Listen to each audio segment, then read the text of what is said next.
Arkadaşlar şimdi tam 2 yıldır pelet sobası kullanan arkadaşın evindeyim. Ve kendisine çok merak ettiğiniz bazı sorular var. Bana sorular geliyor. İşte ne kadar yakıyor, ısıtıyor mu falan. O soruların direkt arkadaşın kendisine yönelteceğim.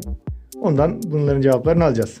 İnternet üzerinden Mudurnu'dan aldığımız bir fındık sobası normalde. Ama biz burada fındık kabuğu bulamadığımız için şöyle sıkıştırılmış pelet dediğimiz yakıtı kullanmaktayız. 6 milim.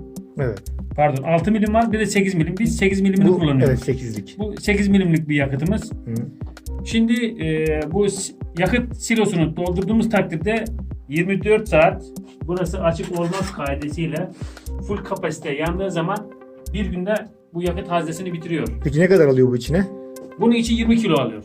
20 kiloluk yakıtı Bir günde yani. Bir günde 24 bitiriyor. saat full yanarsa. Full yanarsa, burası 24 saat açık böyle Hı. tepeleme yanarsa, Evet. aşırı derecede yakarsak bu Evet. silonun içindeki yakıtı bitiriyor. Peki o kadar açık tutmaya gerek oluyor mu? Yok, mümkün değil. O kadar açık tutsanız evin içinde oturma şansınız olmaz. 38-39 derece sıcaklık elde ediyorum. Evet. Şurada göstereyim, ben de termometre aldık daha önce. Evet. Bunda Kamil arkadaşımız önerdi bize. Bu termometremizi de aldık. Burada ben onu denemek amaçlı yaktım. 34 derece, 36 derece arasında bir sıcaklık, değişen sıcaklığımız Bu oluyor. arada şunu da belirtelim. Şu an 17 derece gösteriyor ama şu an özellikle söndürdü sobayı. Özellikle soğuttu. Yakacağız. Ne kadar ısındığını kendimiz göreceğiz yani. Birazdan Evet. ne kadar ısındığını göreceğiz. Evde kaç metrekare? 25 metrekare bir oda şurası galiba. Hatta 27 metrekare. Diğer odalar da açık. Genel toplamı Evet. 50 metrekare. Evet. Bu sobayı yaktığım takdirde ben evin her odası ısınıyor desek yeridir yani. Hı hı. Daha önce kömürlü kuzine kullanıyordum. Evet. Basitlik olarak çok basit. Yakıt haznesi güzel. Yakıt bilhassa yakıtın 100 kiloda 1 kilo kül çıkması benim için çok ideal denk geldi. 100 kilo yakıt yakıyorum, Evet. 1 kilo kül kullanıyorum. Ama kömürde %50 yarı yarıya, yarısını bunu yaktığınız zaman Yarısı kül çıkıyor. paletin yarısından fazlasını çöpe döküyorsunuz. Yani yarı yarıya zarar. Bunda Yani kömürde zarar. Bunda kömürde zarar, Evet. bunda zarar yok. Evet. Şimdi bir tutuşturalım. Ben de bir yandan size sorular soracağım. Tabii şimdi daha önce sobamızı söndürdük zaten. Akşamüstü yaktığımız için Evet. içinde biraz közümüz var ama önemli değil. Kapağımızı kapatıyoruz şu şekil. Tabii dışarı yakıt haznesinden yakıt düşmemesi için şu şekil açıyoruz. İçine Yak- doldu şu anda. Şu anda yakıtımız içine doldu. Evet. Hatta hemen İçinden dumanla- duman atmaya başladı. Hı. Ama biz tabii yakıtı hızlandırmak için jelimizi alalım. Evet. Tutuşturma jelimizi alalım. Şimdi Tutuşturucu jelimizi getirdik. Bir de çakmak getireyim. Bir saniye.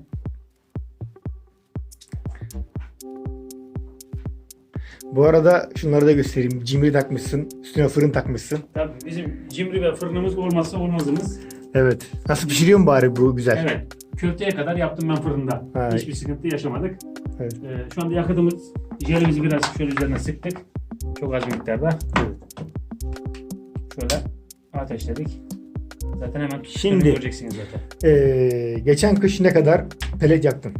Mesela. Komple. Geçen kış bir ton pelet yaktım.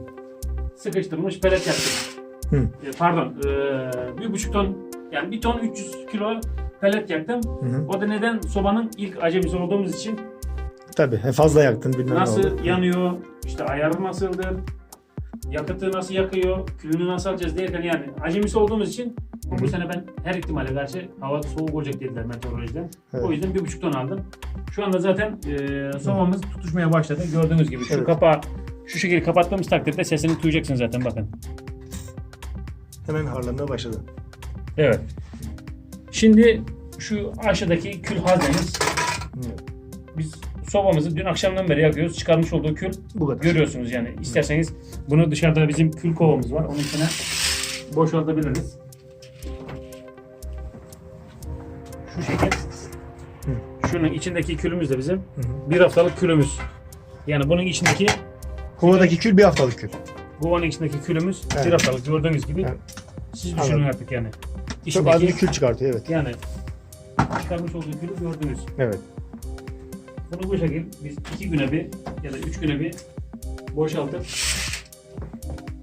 sobamızı bu şekilde Evet. takıyoruz. Şimdi bakalım. Ekstradan benim bu sobaya eklemiş olduğum burada klepemiz var. Duman kapatma şeyi. Kapatma klepemiz. Geçen seneki tecrübelerime dayanaraktan bu sene aşırı yandığı zaman ben buradan bu sobayı bu şekilde Kapatıyorsun orada. kapattığım zaman yakıt haznesi biraz daha yanma hızını düşürmüş oluyorum. İstediğim zaman da açtığım zaman tekrar eski haline dönüyor. Aşırı derecede yanmaya başlıyor. Hı. Yani bunu sen yaptığın bir şey değil mi bu? Evet, bunu ben kendi icat ettim bunu. Hatta Evet. Artısı var mı? Var benim için. Bu sene çok güzel artısı var. Bazen soba aşırı derecede yandığı zaman buradan kıstığım zaman sobanın Evet. alevi sıcaklık olduğu gibi evin içine kalıyor ve yok sobanın yakıt Düşüyor. düşüyor otomatikman. Evet. Şimdi bu sobadan dolayı sizin bir şikayetiniz var mı? Bu sobadan dolayı benim herhangi bir şikayetim yok. Eksiler var mı derseniz bana göre eksisi var. Mesela atıyorum en basitinden buraya çaydanlıktır, ne bileyim herhangi bir şey koyma şansımız yok. Evet. Bir defasında koyduk. Çaydanlığımızın kapağı buradan gelen ısının sayesinde kapağının üzerindeki plastik eridi. Buradan Çöpe, gelmiş. evet, çöpe atmak zorunda kaldık. Dediğim gibi soba güzel bir soba. Biz Ufak de tefek tasarımda gelişmeler olabilir diyorsun. tabii Şimdi bunu izleyen arkadaşlar en çok şeyi merak ediyorlar. Şimdi tabii bu sobayı almamışlar. Kömür kullanıyorlar veya başka odun falan yakıyorlar. Diyorlar ki biz bu sobayı alalım mı almayalım mı? Bu yönde tereddüt düşüyorlar. Kömüre göre fiyat olarak avantajı var mı sence? bence kömüre göre fiyat olarak da kömüre göre de avantajı çok. Bir, Hani- zehirlenme derdiniz yok. Evet. En büyük avantaj. Evet. İki, kullanımı çok kolay, çok rahat. Basit doldurduğumuz takdirde mesela ideal bir şekilde yakmak isterseniz mesela normal bir şekilde düşük derecede Hı. bu kovanın içindeki 2 gün boyunca size yeter. Çok rahat bir şekilde yeter. Yani havanın sıcaklığı şöyle 0 derecelerde bile olsa veya -5'lerde bile olsa. Yani normal bir şekilde yani 22 derecede sıcaklıkta tuttuğunuz zaman evin içini bu silonun içindeki yakıt size en kötü şartta 1,5 gün çok rahat gider yani. Artı en güzel hoşuma giden özelliği külünün çok az çıkması. Dediğim gibi bakın. Evet. %100 kiloda 1 kilo kül çıkarıyor. İşte. Peki şu fırına gelelim. Fırını bu sene taktım ben. 85 liraya aldım. Güzel mi? Kullanışlı. İçinde ekmek yağlayabiliyorsunuz. Kestane. Her şey pişiyor diyorsun yani. Köfte dahi yaptım ben içinde. Pişer mi pişmez mi diye tereddütte kaldığım halde biraz sobanın yakıtını yükselterekten mesela yanma ısısını içinde köfteyi dahi pişirdim. Şimdi asıl merak edilen konulardan biri. Bir de bunun kuzinesi var. Evet. Siz bunun kuzinesini geçen yıl almıştınız. Evet. Kuzinesini almıştık. Kullanmıştık. Onun da bir YouTube'a ufak bir videosunu çekmiştik Evet. ama şimdi kuzinesindekiyle bu Ne- sobanın arasındaki farkı Ne gibi bir sıkıntı Şöyle- yaşadınız? özel bir şekilde net olarak bir anlatayım ben size. Şimdi kuzinedeki hava alma yani oksijen alma şeysi şu sobadaki gibi değil. Kuzinenin hava alma şeysi uzun olduğu için Mesela Bunun- ateş direkt hava ateşe vurmuyor yani. evet hava yani oksijen ateşe vurmadığı için tutuşamıyor. Çok ağırdan yanıyor. Hani acele içinizde olmayacak. Böyle yavaş yavaş kuzine tutuşacak. Ondan sonra yanacak. Ama bunda öyle bir sıkıntı yok. Bakın şu anda sesi kesildi. Duyacaksınız bakın. Yani bu yapılan ağız yapısı Evet. çok güzel bir şekilde ateşe havayı Aynen. üflüyor. Bakın nasıl tutuşturdu gördüğünüz içine bakın nasıl Evet. tutuşturdu. Evet, anında yandı. Yani sobanın Tasarımı güzel. tasarımı muhteşem. Evet. Yani anlatmaya gerek yok. Süper. Ufak tefek eksikleri var. Bugün içindeki mesela 2 yıl oldu ben alalı. Izgarası tabii deforme oldu ister istemez. İlla Sırtların ki. içinde olduğu için. Evet. Izgarasına sipariş verdim. Aradım bu numaranın atlı fındık sobalarını. İlgileniyorlar zaten herhalde. Tabii çok yani memnun oldum. Hatta abi dedi işte dedim anlattım şu şekil mesela eksiklerini ufak tefek şeylerini anlattım. O klepe olayını anlattım abiye. Dedi daha önce de biz kullandık müşterilerimizin bazısında dedi klepeyi açıp unuttular, kapalı unuttular. Evet. Sobayı yakamadılar, duman tüttüydü filan diye. Ondan klepeyi biz iptal ettik dediler. Şuradaki boruyu mesela bir tık Uzun şöyle yapabilirler. 5 santim daha uzun yapsalar daha iyi olur. Ufak tefek Şeyleri var ama eksikleri var. Eksik değil mi? Eksik değil. Bana göre eksik değil. Dediğim gibi sobamız güzel. Abiye de anlattık. O da dedi her türlü yardımcı oluruz dedi abi. Allah razı olsun. Herhangi bir şey demedi yani. O konuda bir sıkıntımız yok. Şimdi Erdem Bey bir de arkadaşlar soruyorlar. Bu pelet normal sobada yanmaz mı veya ne yaparsak yanar gibisinden. Böyle bir sizin bir çalışmanız vardı galiba. Evet, o sırada değindiğiniz iyi oldu. Şimdi bu sobayı kurmadan önce kuzinede internette gördüm. Kömürlü sobada pelet yakabilirsiniz diye bir kova yapmışlar. Evet. Bildiğimiz normal soba kömürlü kovasının içine şöyle 10 santim çapında delikli olmak kaidesiyle bir tane ızgara kaynak etmişler. Tam kovanın içindeki ızgaraya. Ben de o kovanın içine aynı şekilde ızgara kaynak ettim. Buraya kuzineyi kurdum. Yanıyor mu derseniz çok güzel yanıyor. Yanmasında bir sıkıntı yok ama çabuk geçiyor yani. Kömür gibi değil. Veyahut da atıyorum bu sobadaki gibi ısısından yararlanamıyorsunuz. Isıyı dışarıya vermiyor kuzine. Harlayıp geçiyor. Harlayıp geçiyor. Yaktım ben. Aşağı yukarı bir hafta falan yaktım. Denemek amaçlı. 2 kova internette 85-100 lira. Sanayiden normal bir delikli saç Alıp kaynattınız. alıp silindir haline getirerek şu şekil boru şeklinde mesela atıyorum. Bu şekil getirerek onu soba kovasının içindeki ızgaranın üzerine kaynak etmek şartıyla o aparatın aynısını yapabiliyorsunuz yani. Ama zaten çok da gerek yok. Bence gerek yok. Niye? Ben çünkü denedim. Sırf yani biraz yani kuzinenin üstü daha kullanımlı olduğu için denedim ama baktım yani aynı şekil. Kömürden bir farkı yok. Kovayı dolduruyorsunuz, boşaltıyorsunuz. Dolduruyorsunuz, boşaltıyorsunuz. Ama bundaki pratiklik yok. Bundaki pratiklik Bundaki yok. verim de yok. Verim de yok. Şu ana bak böyle kütür kütür yanıyor. Evet şu an içerisi bayağı ısınmaya başladı. Erdem Bey. Evet. Gelen sorulardan bir tanesi de vatandaş diyor ki ben diyor bunu şehirde kullanacağım. Doğal gazlı olan bir ortam diyor.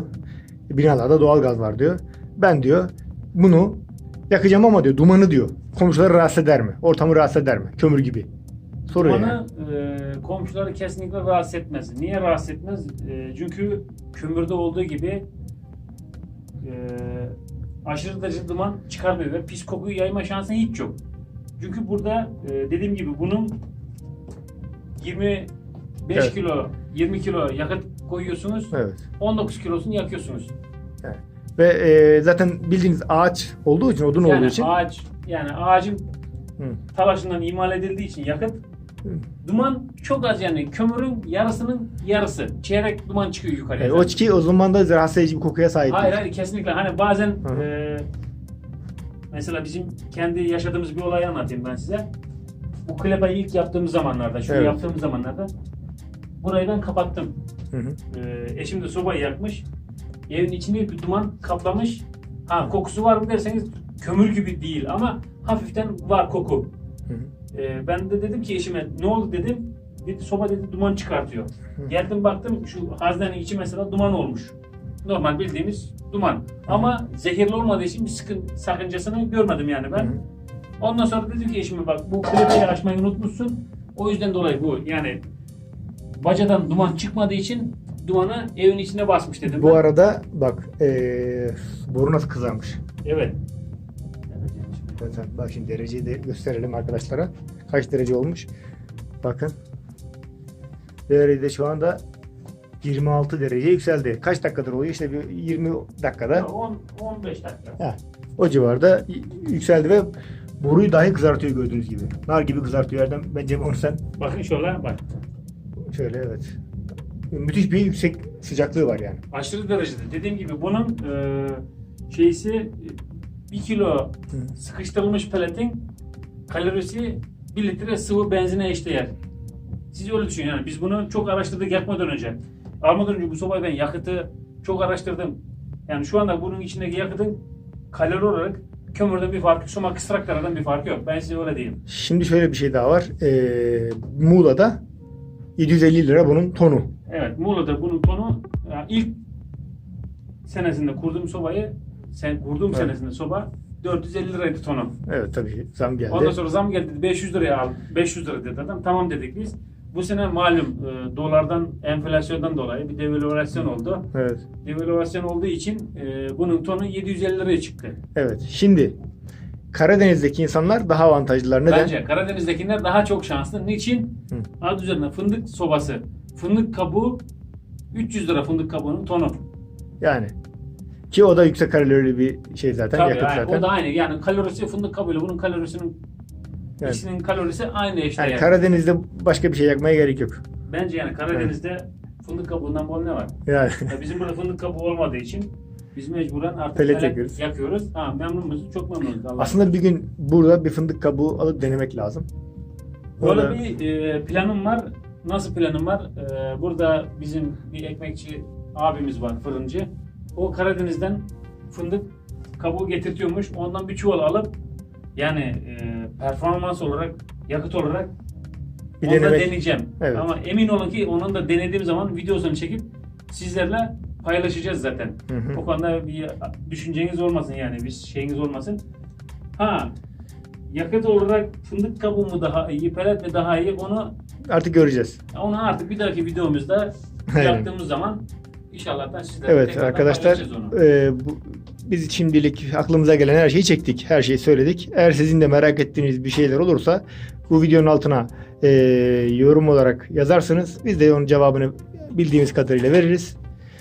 Şimdilik bu kadar. Teşekkür ederiz. Ayrıca abone olursanız kanalımıza seviniriz.